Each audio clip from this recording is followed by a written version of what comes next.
Ladies and gentlemen, welcome back to another great episode of Ohhh Brother the Podcast. And I'm, of course, your host, Coop. It is the middle of October, and we have reached that part of the year where there is what I like to call sports utopia. We've got NFL action. We've got hockey on as well. We've got the World Series coming up this week. And of course, tonight, as of this recording, the NBA is back tonight. And we're going to touch on a little bit of everything. But first things first, we got to talk about the NFL action that happened this week, man. It was a great slate of NFL games this week. A lot of headlines, a lot of bad teams got worse, and a lot of a couple bad teams got good. So we're going to discuss most of it. Of course, like I said, NBA action starts tonight.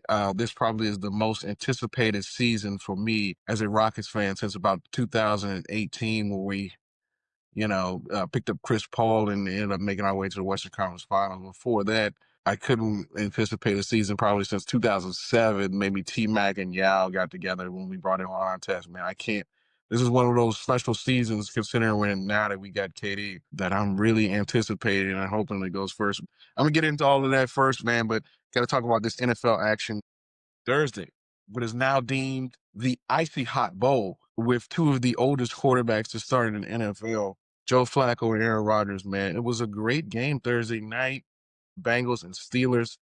Steelers ultimately wasted what could have been a legendary performance by Aaron Rodgers, who just kept finding tight end after tight end for touchdowns. And the Steelers defense just could not hold up against the dynamic duo of Jamar Chase and T. Higgins. But they probably would have, the Steelers, that is, probably would have won this game easily if Jake Browning was still the starting quarterback. So why is it that the Browns GM, who thought Flacco was good enough and decided he was good enough to be their opening day starter, and decides to send him within a division to help an ailing team who's already down their quarterback and doesn't have faith in their backup quarterback?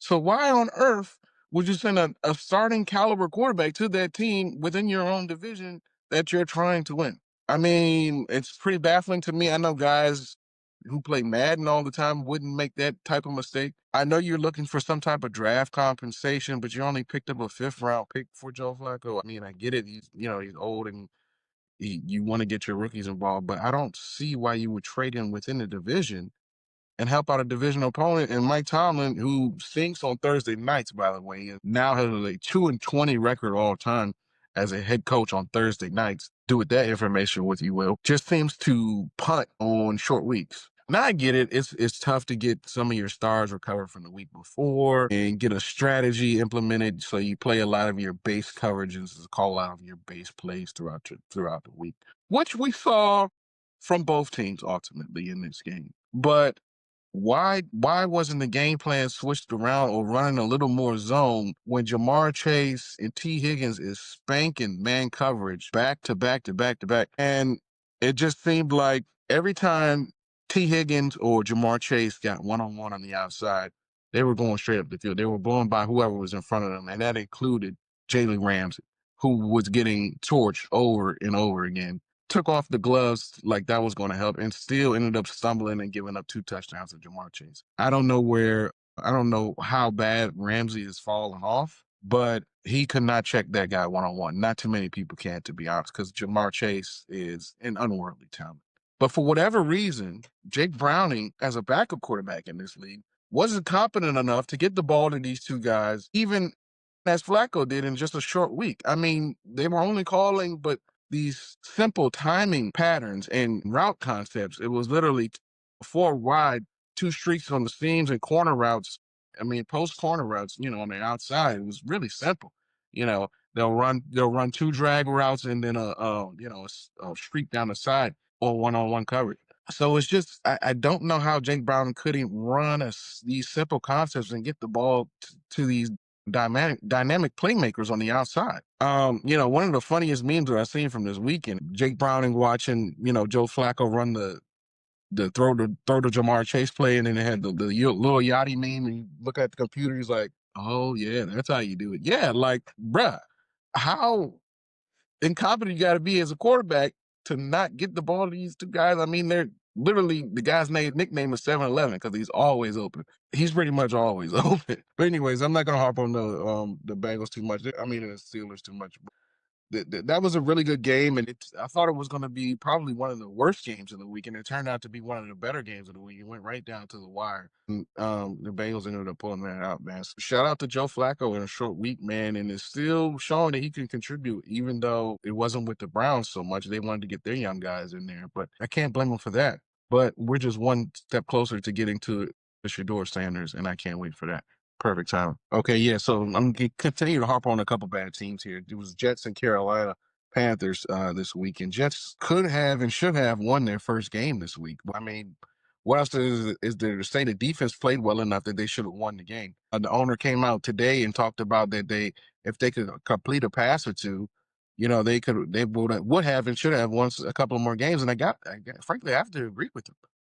Because Justin Fields, although is an athletic specimen and can maneuver out of the pocket and use his legs formally and create space that way and get the ball downfield to some of these guys, he just hasn't been reading defenses well. Once he gets into a cluttered pocket, he has no mobility, kind of curls and folds and takes sacks. He loses more yardage than he gains passing, taking sacks. And it just looks bad on film, and you're not going to be productive offensively to any of your guys on the outside or tight ends or running back. You're not going to get anything going, or you're not going to help this defense rest, even if you can't even get a couple first downs or two to help them, take a deep breath and get some Gatorade on the sideline so they can at least come out and try to stop whoever they're facing. But the offense lacked so much for Carolina prior to Bryce Young going out and turning his ankle, that the Jets could have easily won this game. So I understand their frustration by their owner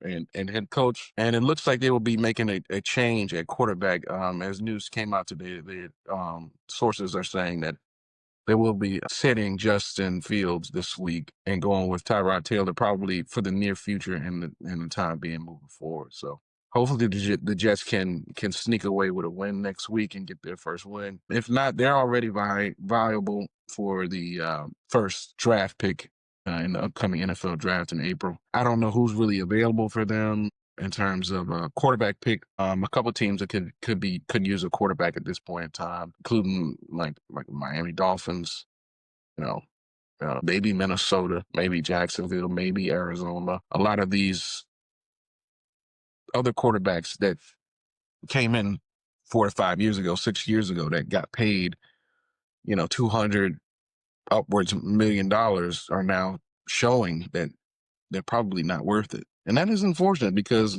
half of those guys I probably would not have paid, to be fair. But that's a conversation for another day. Let's keep it moving, man. Yeah, we're just going to keep harping on some of these bad teams because I don't get to talk about them too much. Mike McDaniels and the Dolphins. I don't know where to start because the Browns put it on them, man. The Browns put it on them this week.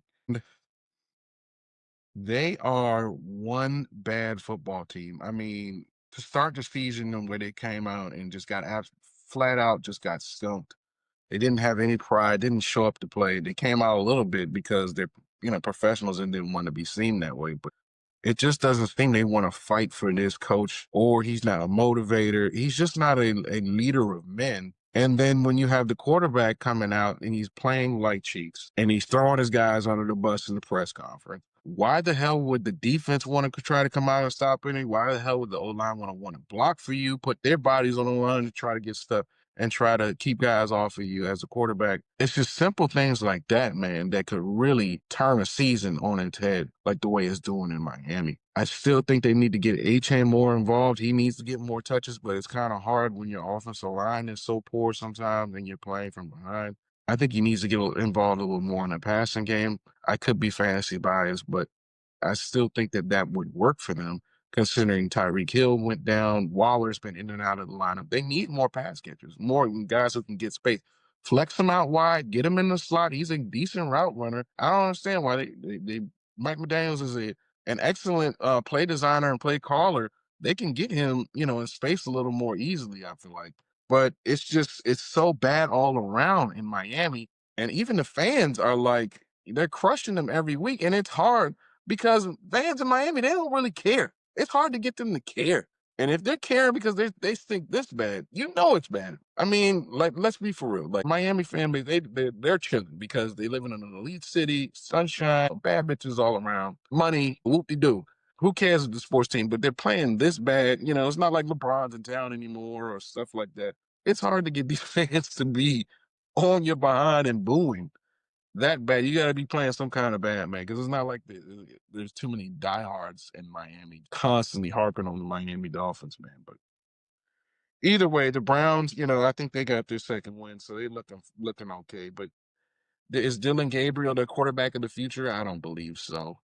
He was, you know, less than 125 yards passing again uh, this week, and he was just competent enough for the defense to get it done. And that's what it seems like how Cleveland has won ball games over the last decade. So, you know, what's new for them? And moving on, we're going to go from one of the worst teams to one of the best. And the Indianapolis Colts are on fire. Daniel Jones has got this team rolling like a well-oiled machine. Jonathan Taylor is an early favorite for Offensive Player of the Year. He has an 11 touchdowns right now through 7 games, 3 touchdown games, and along with 2 solo touchdown games. That is insane. Three touchdown games. I mean, he's looking unstoppable against some of these teams. And I thought they were going to use a lot more of Daniel Jones in his red zone, considering how they were using him early on with the QB sneaks at the goal line and some of the read option plays. But Jonathan Taylor said, "Hold my beer, bro. Give me the rock, and I'm getting in there from 10, 12, 20 plus yards out, sometimes even untouched, man, because this offensive line is immaculate right now." And they have a solid enough defense that's going to keep them in every game, which what they've done for the most part over the last few years is been solid as a defensive unit. They've got other outside weapons that are somewhat elite. Michael Pittman is a bona fide number 1 receiver. They went and picked up Tyler Warren in last year's draft, who was easily a top 3 tight end now in terms of production. I mean, he was plug and play. He was outstanding in this offense. Once I knew they drafted him, they picked up Daniel Jones. I knew this Colts team was going to be good. I had them early, probably as a playoff team, but not as a division winner. I thought probably maybe the Jags or the Texans might sneak out and win this division. But the Colts are looking like ultimately like, man, they're going to sweep this division easily. You know, some serious playoff contenders right now. You know, I'm happy for Jonathan Taylor and Pittman and these guys and the fans of Indianapolis. They finally get, you know, some success. And right now they have their quarterback post Andrew Luck and Daniel Jones. We'll see if he gets an extension, because right now he's playing on a 1-year, $14 million deal, and he's making $500,000 in incentives every time he gets a win. So that's pretty nice. So shout out to the Colts, man. They're playing really good football right now. And then, of course, Sunday night, prime time. My Atlanta Falcons again letting me down, man, against the San Francisco 49ers. It was a tough game. I'm not going to lie. Tough game. It was competitive. It did come down to the last few play calls, and on 4th down, for whatever reason, our best player is not in the game in Bijan Robinson, and he doesn't get the ball. We have the back of a Tyler Algier who gets the touch and tries to, keep the game going on 4th down, which I didn't agree with at all. I mean, because if you have a head coach in Raheem Morris and he's calling Bijan the best player in the NFL, why aren't we giving the ball in the most crucial situations? We gotta, it's 4th down, gotta have it to keep the game going, keep the game alive. If not, we lose right then and there. They can run the clock out. Why not find a way to get this guy the ball in space? Zach Robinson, offensive coordinator, just continues to show his newness to this in terms of play calling, down and distance, when and where, but also in Raheem Morris, because he's got to get in his ear and tell him, we got to go to Bijan here. Find a way to get the ball to Bijan. And then it's the offensive coordinator's job from then there to call a play that they have practiced and worked on to get Bijan Robinson the ball in space, or at least get him a touch or a carry to get you that short yardage to keep the game alive. To take him out of the game completely is asinine in that situation. Completely. So the incompetence of Raheem Morris and the offensive coordinator, Zach Robinson, is wasting prime years of our key guys. Michael Penix is already 25. He has busted both knees in college and blew his shoulder out and recovered from that. So he's already used goods. Drake London is now on his third or fourth year. Kyle Pitts probably won't be returning after the season, considering he's playing on a fifth-year option. Bijan Robinson, obviously still in his rookie deal. Jake Matthews, our left tackle, is old. He's our longest 10-year member, but he's excellent, protecting that left side. I know we got a really young defense. Jesse Bates, I think, is on a contract year as well. So we're wasting prime years of key guys, of core guys that we have, while Raheem Morris and his coaching staff try to figure out how to be coaches in this league and navigate the nuances of being a head coach. And I don't think we have time to waste for that. But hopefully they get it together really soon, because every time we elevate ourselves and we win a game, that is the Atlanta Falcons, we just turn into, old school DJ Khaled. You remember that album where he was like this, suffering from success? Because that's really what it is. Every time it's just us. We get full of ourselves. And then we go out and, we try to put together a winning, we act like we're a winning team. And then in the end, we lose a key game. Granted, Kyle Shanahan had an excellent game plan. Christian McCaffrey was just playing like out of this world, man. They gave him like 30 touches. He had like over 200 all-purpose yards and just absolutely destroyed us. Which he can do. I mean, he's one of the best players in this league and has been for some time. I'm not surprised at that. But the fact that we were in this game till the end, his excellent play shows you that we should be competitive in this league and are. And we should be walking away with more wins than what we're getting. We're looking like a 500 ball club, and we should be, a 10, 11. So I don't know. We'll see how we do moving forward. I know we have a tough game next week. Let me see what we got next week. But no, we don't. We got a good bounce back spot in Miami, against Miami. So hopefully they might switch it up at quarterback and get a new guy in there, and our defense can feast on that and get a mental boost out of that. And let's go into last night, man. We had some great games on last night. I'm not a fan of the double Mondays that go 7 and 8 o'clock, but I do like the early late game on Monday, even though the late game kind of takes you, if it's a good game, it takes you well into the 1 o'clock hour on the late night on the East Coast. I feel sorry for folks that got to get up early, and it doesn't matter. They're rolling over. I hope we don't have any more double Mondays moving forward. Let's just put it that way. I hope we don't. I don't know if we do. We may have one more. I'm sick of the London games. Sick of it. I'm like, can we just get a regular slate of football where all the games are played? We have your Thursday, you have your Monday, but like considering the bye weeks and everything else, it waters down the slate of NFL games on Sunday. And now I'm watching, Saints and Cardinals and, Texans playing somebody, just bumbo teams and games in this 1 o'clock, 4 o'clock slate. I hope the NFL fixes that, because I understand they're trying to, spread worldwide and have global reach and spread, global outreach and spread their product across the world. But you still have to butter your bread, if you know what I mean. Right here in America is where your massive consumer base is. You need to cater to them while also trying to reach your global audience.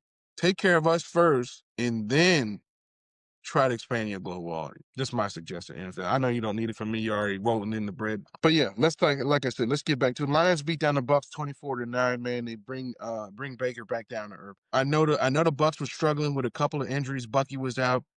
Godwin was out. Mekabuku was coming off of an injury. Mike Evans, it hurts my heart, but he broke his collarbone in this game, and his season is probably over until last couple of weeks, maybe the playoffs, if he ends up returning this year, and subsequently ends his streaks of 1,000-yard seasons to begin a career at 11. So I hate for that for Mike Evans, future Hall of Famer and excellent wide receiver, but that streak will come to an end this year because of his injuries. But the Lions, man, played a complete game. They were excellent on defense, had Baker sailing passes all night. The pass rush was excellent. Aiden Hutchinson was getting after him. They had a lot of guys out in the secondary, and they just performed like nobody else was missing. And they stepped up and had a great game and really, really made it difficult for them to move the ball down the field for the Bucks. And I think the Lions are going to continue to be one of the better teams. They have, continued to show us that they're not missing a beat with losing their two coordinators to head coaching positions, which I thought they would take a step back, but they are looking good. They're looking good with the two guys that they moved up into those positions. And I think they're going to be NFC championship worthy come playoff time. Seahawks are becoming one of the better teams in the NFC as well. They were on the second game of the Monday night against the Houston Texans last night. Houston Texans offense is abysmal. They simply just cannot protect C.J. Stroud enough for him to get the ball downfield. And a lot of his weapons, including Nico Collins, are struggling to get some separation. Now, I know they have two rookie wide receivers that they drafted from Iowa State. They have another one in Hutchinson that they drafted last year. They brought in Christian Kirk. He's been nowhere to be found. He's been injured with a hamstring injury. But this offensive line has been crazy. It's been bad. It's a lot of, how can I put this? It's been a lot of boss man D-Lo in that O-line room. They need a little more AC/DC, Red Hot Chili Peppers, and country music in that offensive line room, if you get what I'm saying. Because these guys they got right now outside of Tunsil is not blocking a damn thing, man. And see, there's no way that C.J. Stroud should be eating 6-7 sacks a game, and there's no way they're gonna win ball games like that. And then you're never going to establish the run either. And this offense was scorching hot his rookie season. It took a step back the entire season last year, and it's looking like the same this year, and hasn't been the same since his first season here in the NFL. So they need to revert back to what that was. I don't know if the tape is out on C.J. Stroud or what have you. But I don't think so. I just think that his weapons and his receivers have lacked separation and have lacked, open targets. And he hasn't had time to get the ball down the field. Simple as that. And this offense has struggled. And I don't know how they fix it because they have good receivers. They have decent weapons. But this O-line has got to get fixed ASAP. So that's got to be a priority for them in the draft and free agency next year for Houston. But to piggyback on the Seahawks, man, they are becoming one of the better teams in this NFC. I thought this was a 4-win ball club coming into the season. I have been completely wrong. I thought Jackson Smith and Jigba was going to have I wouldn't say let's call it a sophomore slump. Because last year he played primarily out of a slot and was very successful for there. I thought they were going to be able to move. Thought coming into this season, especially from a fantasy standpoint, that they were going to be moving him outside a lot more, and it would have been struggles considering Cooper Kupp is there. He also primarily plays from the slot as well. So I thought it would have been a lot of confusion and a lot of who's going to be in the slot type of thing. But it's clear that JSN is the guy. He's not leading the league in receiving by a wide margin, by over 120 yards, and the next closest person is Jamar Chase. So he's had an excellent season so far to start. And this defense has been insane. Leonard Williams and them boys on the defensive line have been getting after it. Last night as well, they had C.J. Stroud hell in the cell for him. It's going to be good moving forward for Seattle. Hopefully their schedule does get a little tougher here moving forward. Hopefully they don't fall off a cliff and just, ruin their season like that. I don't think so at this point. They're playing really well. Darnold looking sharp. But yeah, like I said, I thought this was like a 4-win ball club. This is going to be more of a 10 to 12-win ball club. And then they also might be fighting for a shot at the NFC Championship coming into the season. And also, I got to talk about, almost forgot, I have to talk about this comeback in Denver. Look away, Giants fans, man. Well, two things. At least you know you got your quarterback, and you probably got your head coach. I mean, considering Brian Daboll made the playoffs with Daniel Jones and Saquon Barkley his first season, was already spectacular in itself. You struggle, you have Russell Wilson and, a non-quarterbacks the following years, but you can't blow a ball game up 30 points going into the fourth quarter, bro. You can't do that. I think I would much rather lose the way the Falcons did against Carolina while I was all heated up and about to light my gear on fire than to lose a game like that, considering the Falcons' history. And that's all I'll say. You guys know what I'm talking about. But Broncos scored 33 points in this fourth quarter. Not even just the fourth quarter, in like the last 9 minutes. Jackson Dart did have a bad interception down the stretch there, but the defensive play calling was so soft, and you just allowed them to get back in this game. And I don't understand why, because you were calling plays and you were playing so well for the first 3 quarters. You just decided to hell with it, and we're just gonna play not to lose instead of playing to win, instead of staying aggressive on the defensive side of the ball. You started dropping 8, playing shell coverage, not sending blitz. I mean, because once they were sending 5, at least, they were getting the Bo Nix. They was making him super uncomfortable. He couldn't get comfortable all game until it was, basically 2-minute offense the last second half of the fourth quarter. I don't know, man, because the Giants have had 2 good wins so far since Jackson Dart started. They beat Philadelphia and they beat the Chargers. And they were going into a good win, another good win, and beating Denver in Denver until they blew that game away, man. And so that leads me to my old brother of the week. That would be Brian DeBall. Jackson Dart and your New York Giants are my brothers of the week. Listen, it wouldn't be me if I didn't talk a little baseball, right? Of course, the Dodgers and now the Toronto Blue Jays are now in the World Series, man. LA and Toronto is going to be kind of an interesting World Series. Well, we kind of had the Dodgers shoot in, or penciled in, I should say, in the World Series, considering they had like a 122 win total coming into the season, all the superstars they added, the excellent pitching rotation, and everything else that they had. Man, we had pretty much penciled them into the World Series, and they are there as well. Toronto kind of surprised everybody a little bit. Had a very nice season. Max Scherzer, Springer, and Vladdy Jr., Alejandro Kirk, and man, they put together a really good ball club. You had the home run last night. Basically was the game clinching home run by George Springer, 3-run shot. Man, Springer just making another clutch playoff moment to add to his resume. He's had some clutch moments in Houston for those rings that he's had. And then he signed with Toronto, man, moved on a little bit, got the brag, and now has a chance to become a World Series champion once again. So, kudos to the Toronto Blue Jays for making that World Series and getting the Yankees out of the way as well. They're a tough team, man. And I really just want to hop on Ohtani because he had a game-clinching performance for the ages. That might have been the best individual performance from a baseball player that I've ever seen in my lifetime. To strike out 10 guys and then go hit 3 home runs on the other side. That's let me put that in football terms. He had 300 yards and 4 touchdowns as a quarterback, and then played defense, had 2 sacks, 2 picks, 1 for 6, and probably like 8 to 10 tackles with it. Like, huh? I mean, this wasn't even Barry Bonds-esque, because we've seen Barry Bonds hit the ball a country mile and multiple home runs in a game, but 3 home runs in a game is that upper echelon territory in terms of single game productivity in baseball. You only get 3 or 4, maybe 5 at bats if you're lucky. And to hit 3 of them out of the yard is insane in one game. And then you have to focus on striking guys out when you get back on the field. It's not like you're going out there to play first base. You're on the mound. You're locked into every pitch. And every pitch matters because it's the playoffs.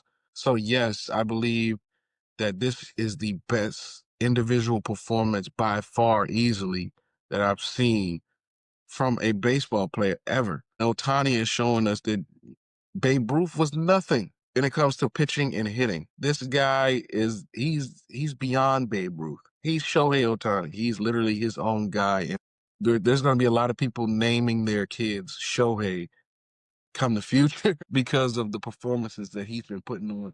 And if he goes out and has a World Series game where he has maybe, 6 or 7 strikeouts and another home run, 3 RBIs, and another game he may hit a home run or have the game winning clutching it, he'll win MVP easily. Freddie Freeman did it last year because he had so many clutch hits, including that game winning home run in game 1 last year in the World Series. But Ohtani struggled up until that point in the playoffs. I mean, he was hitting a $164, I think, or something like that, until that last game.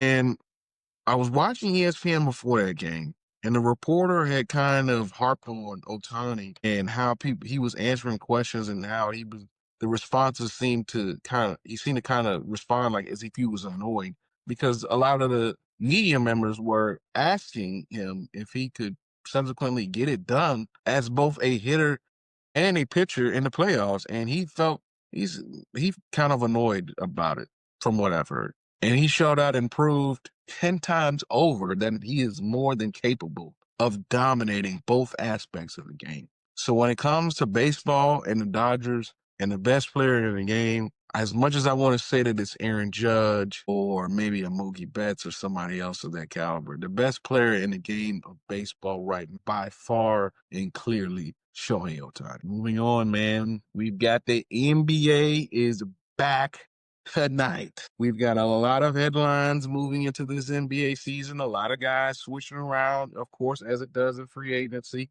But like I said earlier in the video, this is probably the most anticipated season by far in a long time for the Houston Rockets, man. With the addition of Kevin Durant, unfortunately, Fred VanVleet has gone down. Our starting point guard has gone down with, has gone down for the year with a knee injury. But have no fear, Amen is here. We're moving Amen Thompson into the point guard position. We're going to see how it works out tonight. The Houston Rockets open up against the reigning champions, Oklahoma City Thunder, as they unveil their championship banner and get their championship rings tonight. Oklahoma City did sign their two studs in Chet Holmgren and Jalen Williams to massive deals over the offseason, both getting well over $200 million. That might not be the case come a year or two from now. It's going to be hard to keep guys with those massive contracts together and not and have pieces around them. I mean, if you just look what happened to the Boston Celtics this past offseason with Tatum going down, they couldn't definitely afford to keep a Porzingis, a Drew Holiday, and Al Horford, who would have kept them well over the luxury tax. So they're out of the luxury tax now and traded Porzingis, Drew Holiday, and have let Al Horford go in free agency. So they'll still be a sharp team with Derek White and Jaylen Brown moving forward. But I don't think, piggying back on the Rockets and Oklahoma City game, I don't think that Oklahoma City repeats as champion. I think this is the easiest call probably leading up to into the NBA season. They don't repeat as champions just because a little bit of superstar hangover. Shai Gilgeous has played pretty much every game over the last two seasons. It has been excellent, but eventually wear and tear is going to set in. I'm not wishing or saying that he will get injured, but I'm just saying, it's a matter of time for something starts to break down. With that many minutes, and I know he's young spry guy. Eventually something's gonna nag him. It just is what it is. Yes. So coming into the season, man, we have many shifts of superstars. Like I said, Kevin Durant coming in. Everybody's excited for Wemby and a full season of him healthy. He's my early defensive player of the year candidate as well. What's Denver going to do in the West? The East is wide open right now. So let me hop on that a little bit. The East is wide open, and everybody, since, Halliburton has went down and Tatum has went down, that subsequently takes those top two teams out of the East, right? It's kind of hard to get back to the Eastern Conference Finals or the NBA Finals. You don't have your superstar. So that's probably a wash. They're going to waive this season, probably get a decent draft pick and try to build around and rebuild a little bit. We have some younger up and coming teams in the East as well that will look to compromise on lack of competition, including Cleveland, Detroit, and Orlando. Orlando's going to be probably one of my favorite teams coming out of the East this year. I know the Knicks got a new head coach. I know Mike Brown is there, and everybody's trying to, give them the due diligence, due justice for winning the East. But when you were using your guys as much as they were with Thibodeau, and you lack depth, and your two superstars in Karl-Anthony Towns and Jalen Brunson don't effectively play well when they're on the floor together, I don't think a new head coach is going to fix any of that. So moving forward, they've got issues that are unsolvable by a new head coach. I understand that they thought that they had reached their limit with Tom Thibodeau. And I truly understand that, considering the amount of minutes he was playing his guys and his lack of trust in the bench. And he's to his chagrin, he's never won anything. So I understand. But to quickly shift to Mike Brown thinking he's going to take you to the promised land and not focusing on the underlying problems is what is going to succumb the New York Knicks this season. That's my take about it. Cleveland, I don't trust. Donovan Mitchell has never made it out of the first round. Whoop-de-doo. They're not raising no hell. Detroit, a young up-and-coming team. I like them a lot. I honestly think that they'll be in the hunt to make the Eastern Conference Finals, along with Atlanta as well, with the addition of Kristaps Porzingis now. Defensive Player of the Year, Dyson Daniels, man, they look like they could be a solid team. And Trae Young is probably one of the most under-supported and underappreciated superstars ever in this league. I mean, the guy led the league in assists last year and couldn't make the damn All-Star team. Are you kidding me? The guy led the league in assists and he couldn't make the damn All-Star team? I get it. He's a defensive liability and he can't rebound. Whoop-de-doo. But he's averaging 22, 24, 25 points a game. He's leading the league in assists. Come on now. I mean, we got to give guys like that a little more appreciation. You can't even reward him with an all-star nod or even all-NBA nod when he's giving you that type of production. I understand that the wins didn't follow, but this team is ultimately not built to be a championship team. At least it wasn't last year. Now it is. So I wonder and hope if he gets the recognition that he deserves this year when he ultimately backs it up with his play. We need to start giving Trae Young the praise that he needs. And that definitely had to get that off of my take, man. Also in the East, I think my Eastern Conference final will be that. I think the Hawks will make it. I think they'll probably be the team like the Knicks or Detroit. And I think they'll be facing off against the Orlando Magic in the Eastern Conference Finals. With the addition of Desmond Bane alongside Apollo Banchero and Franz Wagner gives them a consistent outside scorer that allows, Banchero to facilitate and Wagner to slash and cut and get to his shot as well. Although Wagner was a decent outside shooter, he wasn't proficient enough. Bane gives you that prolific scorer from the outside that they could use. But now you've got three different guys, again, like I said, making $200 million. So you don't know how long this is going to last with the supporting cast. So they've got to compromise on now what is a weak East. And what they have now is, three stars to kind of maneuver around. They have to compromise this year. So they have to make a deep run and at least show that the front office that, hey, we're right here in terms of competition. Let's make another move to add a piece, get a big, a facilitating guard, whatever you need to make that hump. But I do think the Orlando Magic will make the Eastern Conference Finals alongside of the Atlanta Hawks. Probably my hot take coming out of the East, but I don't think so. And in the West, still loaded. Denver, Houston, both LA teams. San Antonio's getting better. Memphis is all right still. Like, it's loaded. I may be a little bit of fandom or a little bit of bias, but I think our roster is somewhat the most complete. So I'm gonna have Houston, the Rockets, in the Western Conference Finals, probably alongside either the Lakers or Dallas. Forgot to mention them earlier. Dallas, when Kyrie gets back, man, they're gonna be probably still afloat in terms of because Jason Kidd's probably going to have one Cooper Flag running the point.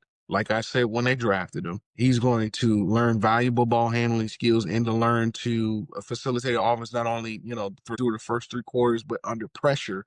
He's going to get that experience early as a rookie, which is going to be phenomenal for him moving forward down his career. And Jason Kidd, what you guys forgot about is he did the same thing with Giannis when he was younger. And he was coaching the Bucks for that year. Put the ball in his hands as a point guard and said, you be the facilitator, you be the scorer, and you go to work. And Cooper Flag can do the same thing, man, because he's an excellent ball handler. He's got good height and size on him. He can play off the ball as well, and come off screens and get his shot that way.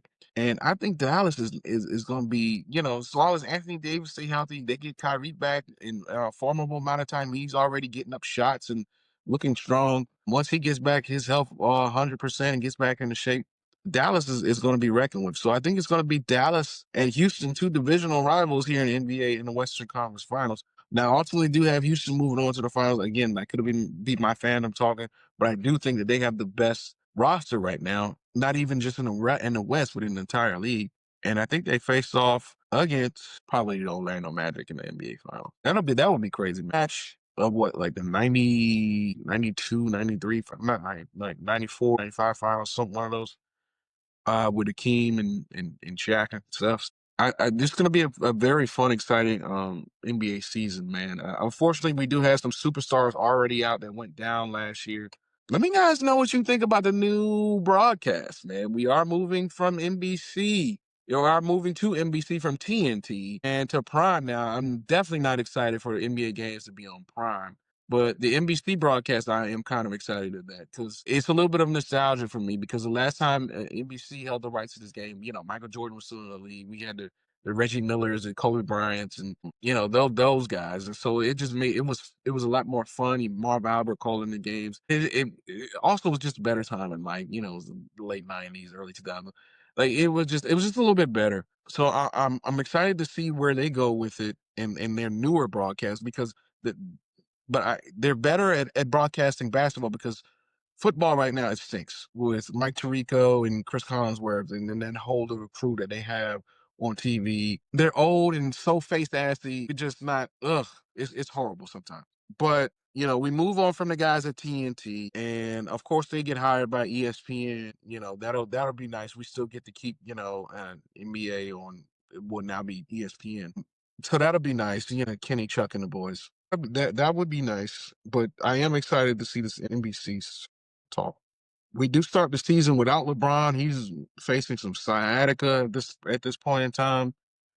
Interesting quote from LeBron. He was asked by a young reporter, young lady, does he have anything else to accomplish either on or off the floor? And he said no. And I agree because what else is there for to accomplish? He literally has everything. He should have a Defensive Player of the Year award to go along with everything. You know, that was kind of took it from him from Marc Gasol in 2013.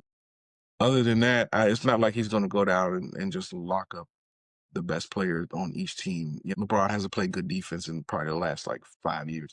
But, you know, that's just not his game anymore. He's playing old man ball. We appreciate him, you know, continuing to come back and not only that, but perform at a high level. And we just cannot take these last few years of LeBron James' career for granted because we don't know when we're ever going to witness a superstar like this, if ever. And I'll end it on that. So let me know what you guys are excited about this upcoming NBA season. Let me know down in the comments. Also, I have a prompt for you guys. I kind of came up with this scenario in the shower, just kind of thinking about it. What is a worse pain to feel for a fanatic? Losing your pet or losing your favorite athlete to retirement or a career-ending injury? I'll say it again. What is a worse pain to feel for a fanatic? Is it losing your pet or losing your favorite athlete to retirement or a career-ending injury? You guys let me know down in the comments. You can debate about it, let's talk about it. I'm actually going to cut that up, probably make it a short so people can comment and talk about it. I think that's a good discussion. I don't know, man, because I think probably losing your pet probably has a slightly more worse pain. And if you're a true fanatic, you probably named your pet after that favorite player, so it hurts even more.